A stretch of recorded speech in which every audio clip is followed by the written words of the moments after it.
This video is brought to you by Squarespace. Ever since we moved to New York, everybody comes up to me and they ask, Brendan, what shows are you seeing? Brendan, what's your favorite musical you've seen on Broadway this year? And it hurts me because I have to reply like, I haven't really seen anything because we are so busy here with making the documentaries. And then you add in the fact that Broadway tickets are pretty expensive. We just don't have time or the money to see them. So earlier this week, they announced the eligibility for the Tony Awards. And I'm sure that a lot of you are gonna say, Brendan, what are your thoughts on this show?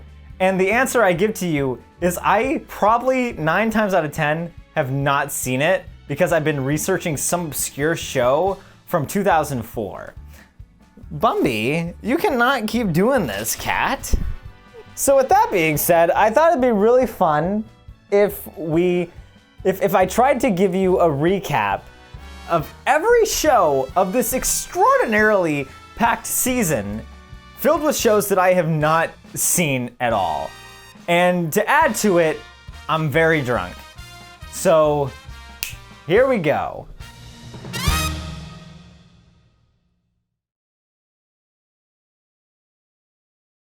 But I have a question for you there, looking at me. Have you ever tried to build a website on your own and it just came out looking... Well, don't you worry, because there's a way that you can make that website look even better. You hear? Yeehaw! Are you tired of struggling to create a stunning website that'll make people go, whoa? Well, don't you worry, because now Squarespace is here to make you stand out from the crowd. They got these easy to use design tools. They got all of these business tools that can help you like sell custom merch. And even better, they got all of these beautiful templates that will make people say, ooh, wow. So, okay, I'm a professional. So head to squarespace.com/waitinthewings and use code waitinthewings to get 10% off your first purchase of a website or a domain and make the crowds go, woo! Yeah. I love Square.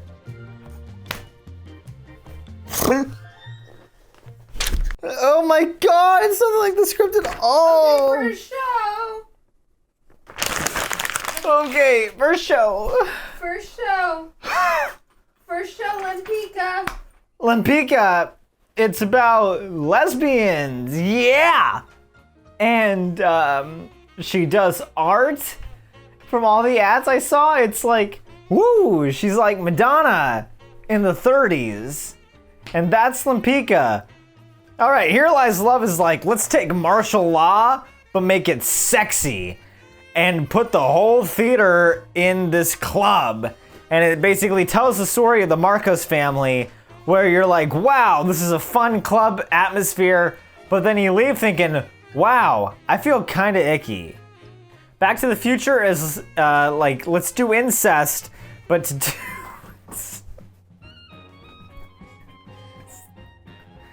Is that it? Okay, Once Upon a One More Time is a Britney Spears show where they use Britney Spears songs and it's like a fairy tale. So I imagine that a prince shows up and is like, baby, baby. And then they do something sexy in there, I'm sure. Probably a lot of pretty costumes. And then they abruptly close and make room. Did the Jonas Brothers come before or after? Either way, the Jo Bros are involved in this equation somehow. How to Dance in Ohio was actually a very pretty show that I did get the chance to see.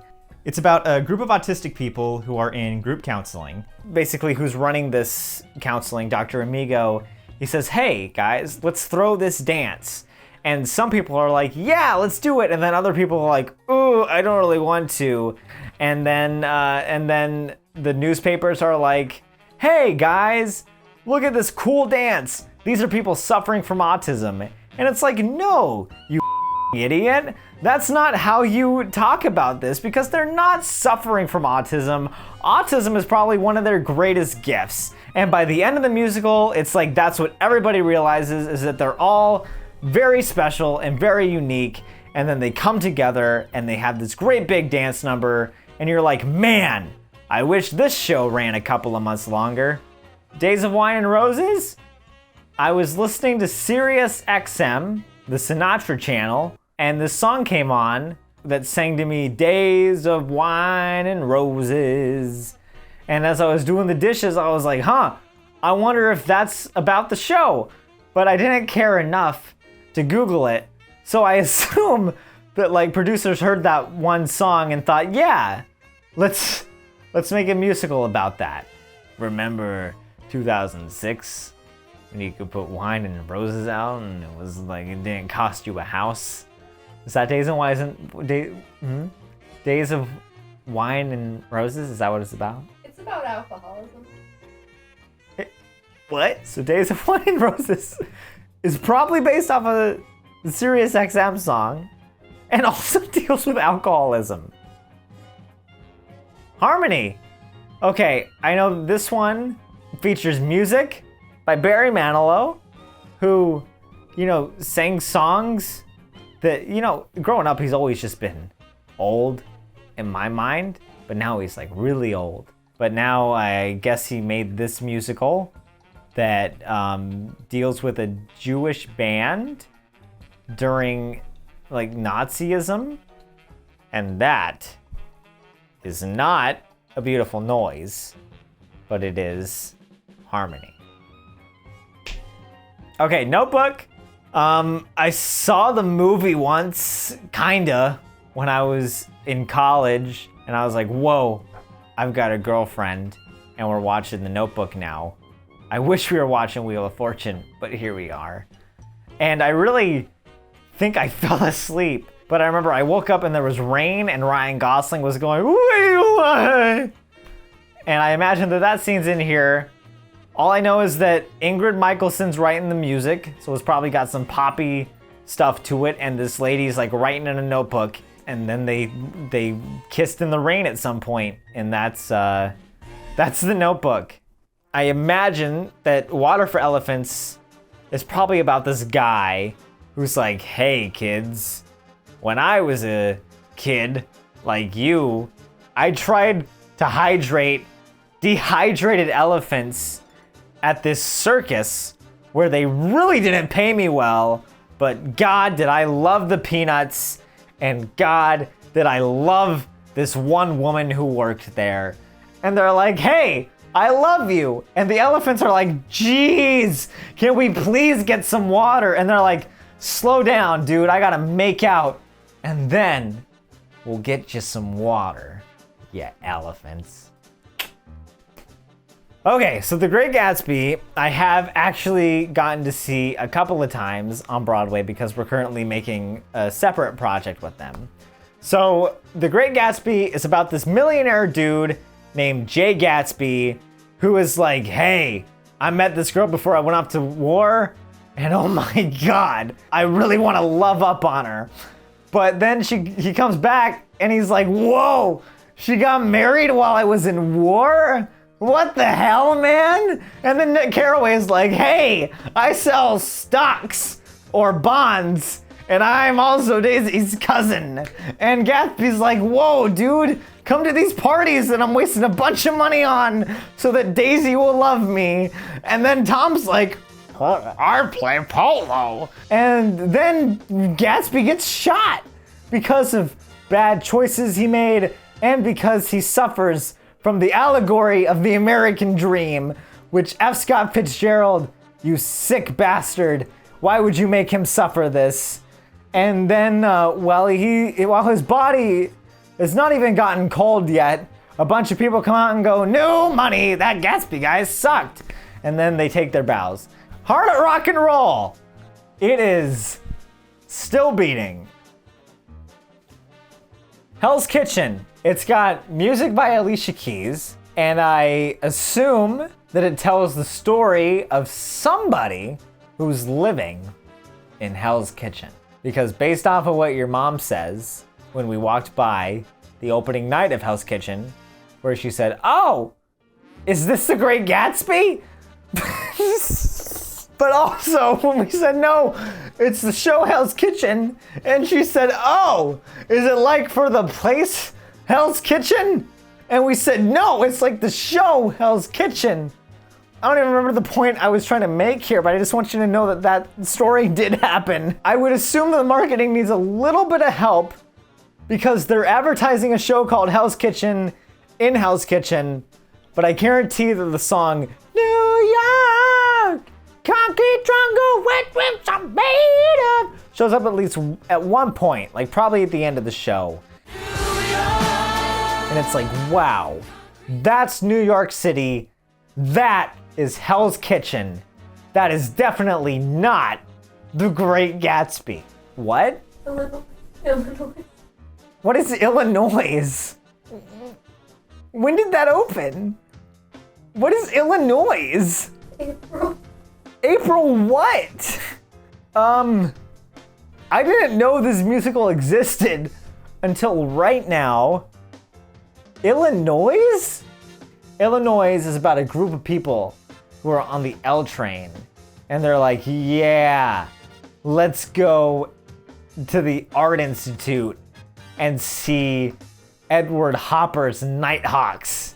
Because we got that exclusively in Illinois, baby! And then they start dancing.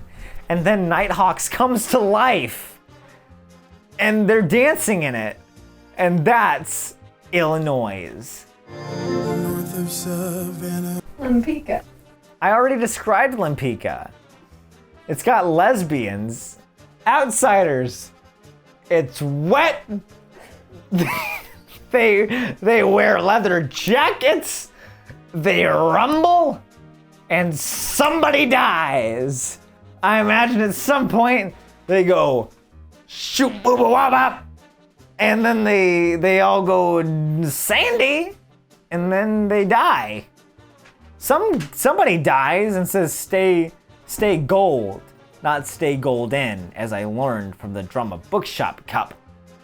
It says stay gold, which I assume means that this one kid has blonde hair. Suffs is like, hey, we gotta get this vote, you hear? Who? The women. They're like, hey, we're women and we deserve the right to vote. And they definitely do.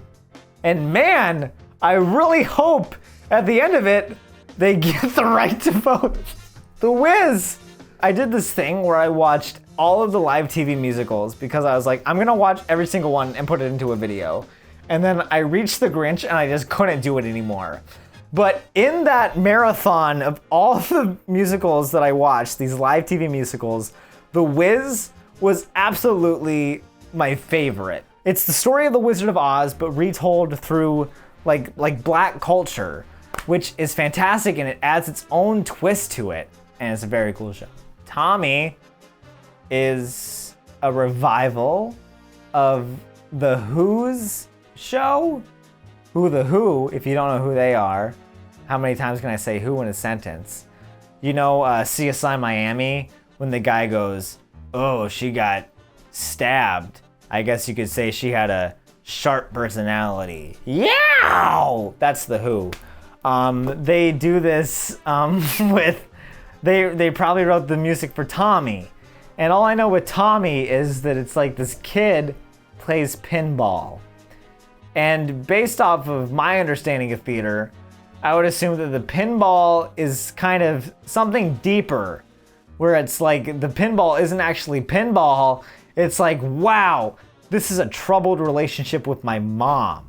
But they probably go like all in on these lighting effects and they don't tell people that there's flashy effects. And then at the end, he's like, whoa, I'm a pinball wizard. And my mom doesn't love me. Spamalot? I've seen the movie once. Years ago. I would assume it's very close. It's probably about this group of knights trying to find the Holy Grail. I would hope that somebody gets blown up by a rabbit at some point, and that another dude loses all of his limbs and says, "'Tis but a flesh wound." And then there's probably a whole song around it going, "He lost his arm, he lost his leg, but hey, he's got spam, and a lot of it."